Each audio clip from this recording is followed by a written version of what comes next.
People ask if it's glued, if there's steel rods. A lot of people really don't understand that it's just balanced. These mind-bending rock formations are held together with nothing but gravity. Rock balancing art predates the Bible and can be found across the globe. Michael Grabb is one of the best balancers around, and his creations have turned him into an internet phenomenon. The structure that probably got me noticed first internationally was kind of this orb structure that I made. And it's just hundreds of little rocks kind of balanced on a really tiny one at the bottom. One of my core drives is to make the formation as impossible as possible, or to challenge my own skill and kind of one-up myself each time. A lot of reactions to my process while I'm building is like, oh no, that's impossible, that'll never happen. Especially when I try to take a huge rock and put it on a tip. And then people are just kind of mind blown when I actually let go.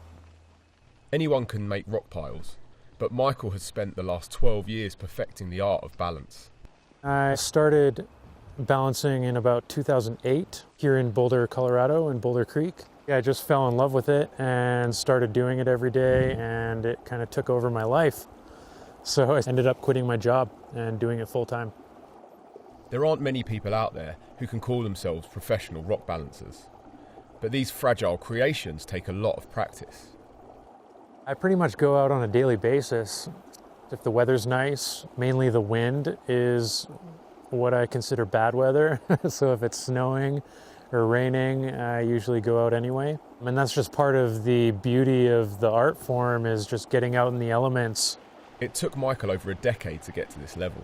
A lot of his creations will take multiple attempts to get right. How's the wind? Each sculpture is different, but every time Michael builds, he follows the same process. The first thing he must do is find a location to create the stack.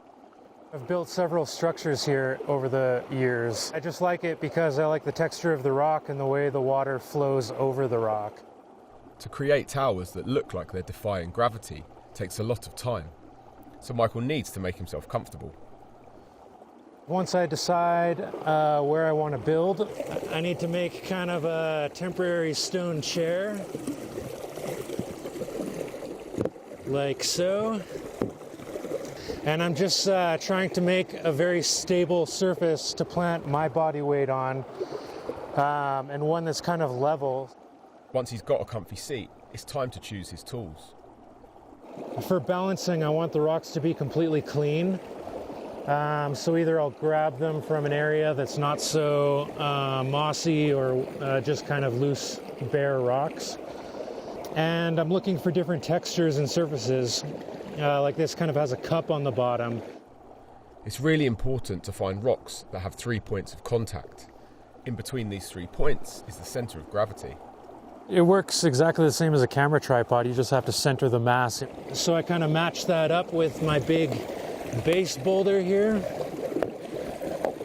and get it in a position that is completely stable in between the contacts. So all the weight is going to be channeled right to this point. He always works backwards, picking the final rock first. The bigger the top rock, the more impossible the structure will look when he lets go. This is the rock I've designated as my top rock, just because I like the shape of it. And it has a nice kind of rounded point down at the bottom here.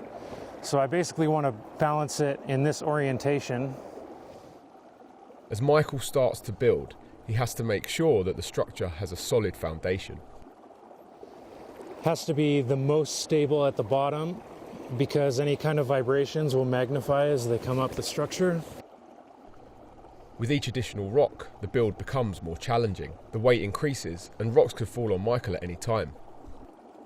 It actually takes quite a bit of physical strength to get this one balanced safely. I have to hold this one with this hand with all this weight, so it's like really wanting to fall that way. The rocks are heavy, so any collapses could lead to broken fingers. So yeah, this whole art form is definitely not for the faint of heart. You just kind of go all in or else you might get injured. Once all of the rocks below are aligned, the final piece of the puzzle is also the most risky, the top rock. As I'm building up the core of the structure, I'm kind of estimating this final weight and position of the top rock. And so once it actually gets up there, then it's like the actual weight that I'm working with. And so sometimes my adjustments that I've been making the whole time will be a little bit off. They're pretty close right now. Like it's barely balanced. But I'm gonna get out of here because you gotta do that carefully also. Because they're so finely poised, a tower like this may not last very long. The structures will last anywhere from a few seconds to a few days. At the end of every build, Michael likes to test the integrity of the tower by splashing it with water. Final process I usually do is splash it with water. And if it can survive through this, then it's worthy to be photographed. This also gives it an amazing ice sculpture effect if left overnight in the cold Boulder air. Part of this whole rock balancing thing is actually getting into nature and experiencing it firsthand, like turning over rocks and seeing what's on these things and learning about the life that's around. In a bid to leave no trace, Michael destroys all of his structures after photographing them.